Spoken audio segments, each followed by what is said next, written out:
Today I got a real treat for you guys. This is the new 2025 Nissan 400Z.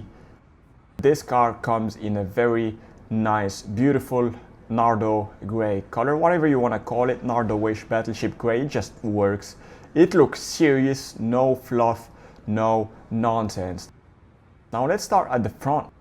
What caught my eyes first was this very long power dome, which reminded me of the one on the F82 M4. Although this one looks like it's at least twice the length, and it gives a very muscular look to the front fascia of the car. The headlights are the first thing you notice. They're square, almost simple, but that's the point. It's a clear throwback to the old Z cars, especially the 240Z, but it doesn't feel old. It feels clean, modern. The grille is wild, aggressive enough, and thankfully not overdone like a lot of cars today. Now moving on to the side of the car, this car just looks right. The proportions are perfect. Long hood, short rear, cabin pushed back, classic sports car stuff. Nothing awkward, nothing forced. The roofline flows really nicely into the rear, and that little Z kink at the back pillar, that's one of the details enthusiasts notice immediately. In this gray, the shape does all the talking. It doesn't need crazy lines or fake vents to look muscular. Now the rear. This is probably my favorite angle. That taillight bar is straight 370ZX inspiration, and I love that Nissan didn't mess with it. Simple red lighting, clean black panel, Z badge right in the middle, no unnecessary badges, no fake exhaust drama. The diffuser is sporty, but again restrained. It looks like it belongs there. What I really like about the Z is that Nissan showed discipline here. They didn't try to reinvent the wheel. They didn't chase screens, angles, or social media design trends. They just made a good-looking sports car, one that respects its past but still feels relevant in 2025. And this gray color suits it perfectly. Understated, mature, yet confident. The 2025 Nissan Z doesn't shout, it doesn't beg for attention, it just sits there and looks right. And honestly, that's exactly what a Z should do.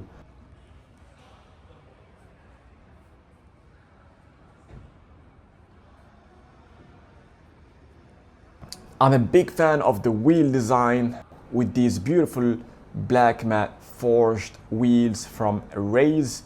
I absolutely love this wheel design, and the yellow brake calipers with the Z logo on them. These are Brembo brake calipers as a matter of fact, and you get sport brake calipers as well on the rear, which is something that is lacking in even some of the best sports cars out there, like the latest generation G82 M4. So yeah, kudos to Nissan.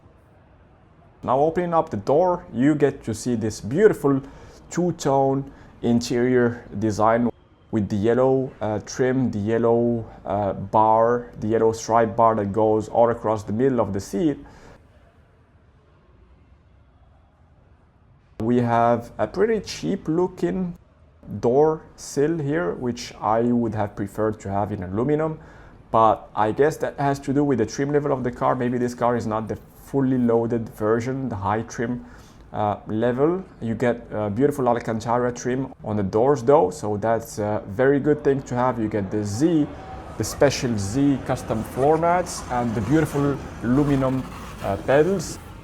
Alright, so here we are guys in the interior of the brand new Nissan 400Z. So this is what the interior looks like. We have a Napa leather wrapped steering wheel, which feels very nice.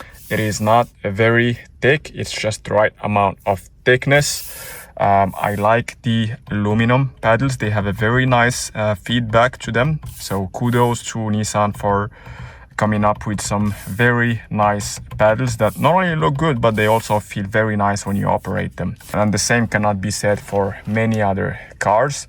This steering wheel comes with this piano black trim on either sides, which I'm not a big fan of, to be honest, because this collects fingerprints very easily, and it becomes unsightly, and it's directly in your field of vision. I don't like this harsh plastic airbag cover.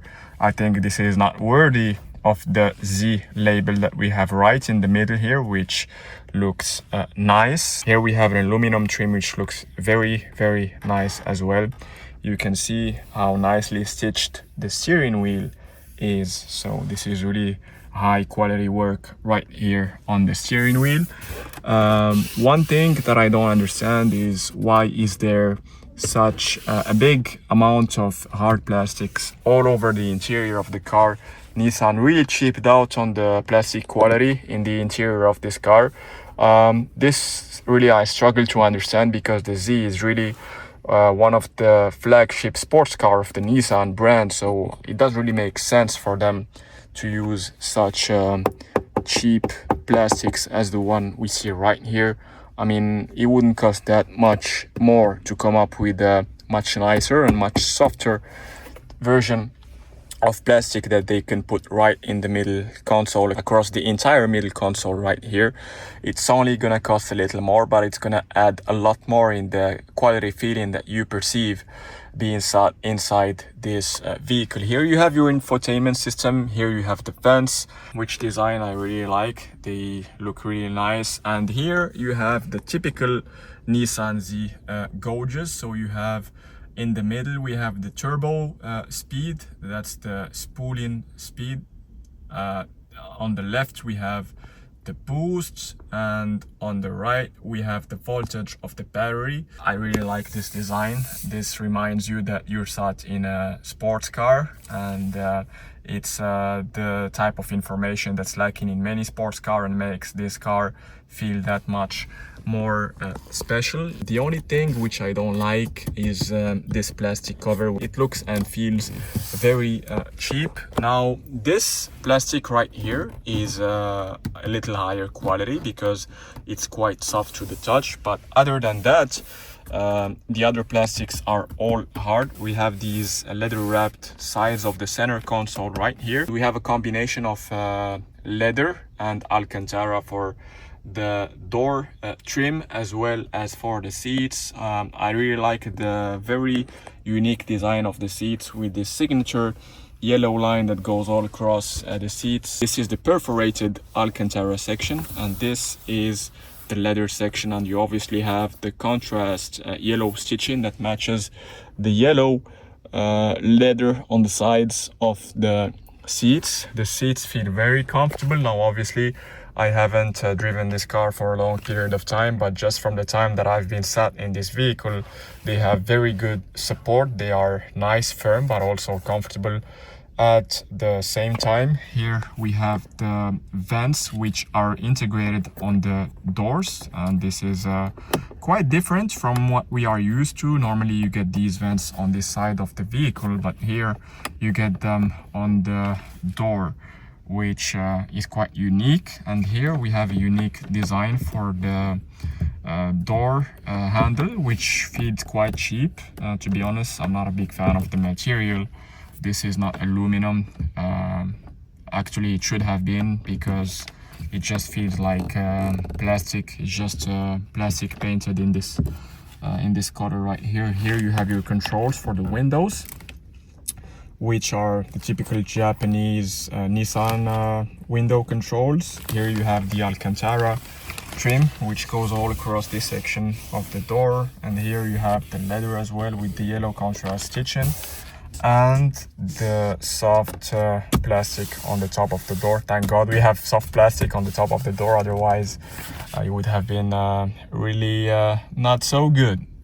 But yeah, that's pretty much it for the interior. Here you have the start stop button. Unfortunately the car is not charged, so I am not able to show you guys all of the features and the infotainment system, what's in the infotainment system in this car. Here you have what I believe the drive-in modes. Here is where you control how aggressive you would want to drive, or how comfortable you would want the car to feel. Here you have your USB ports. Here you have the AC controls. Again, big kudos to Nissan for keeping the physical controls for the AC unit, which is something that a lot of manufacturers are discarding with their new car, so you would have to play around with the touch screen to find the right AC settings for yourself. But this is not the case with this car.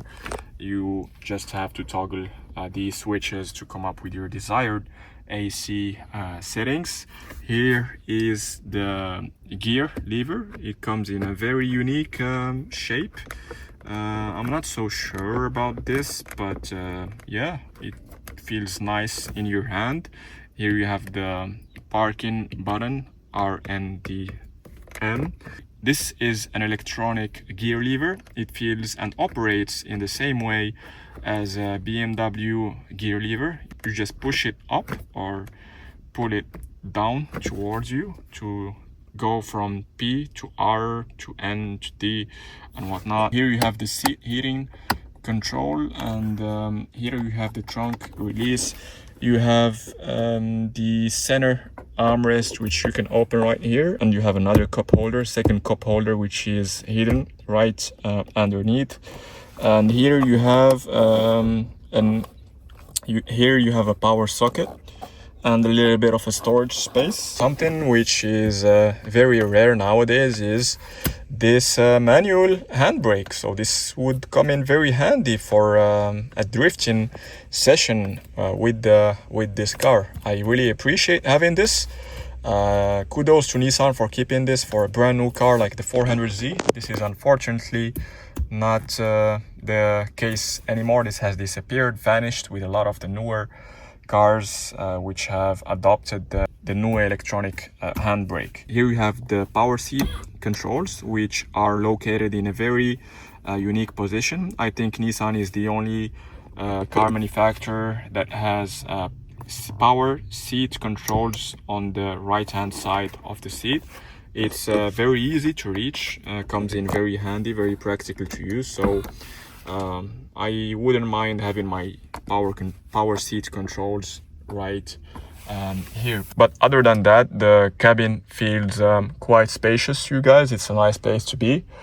And yeah, this is what the side window looks like, and this is the back of the car. You can literally see the trunk space that you have at the back. You can see it's quite spacious, and this is a very unique type of setup where you actually see what you have in your trunk without having to open the trunk, and you can just throw away your stuff from the cabin, which is very, very interesting and would come in very handy and practical to store your stuff in the trunk without having to open the trunk. So I really like this. This is a very, very good idea. Now obviously you have this aluminum bar right here, which obviously blocks luggage from coming into your cabin if you are driving hard, obviously. So they really thought about that, so there is no risk of having some luggage doing that and just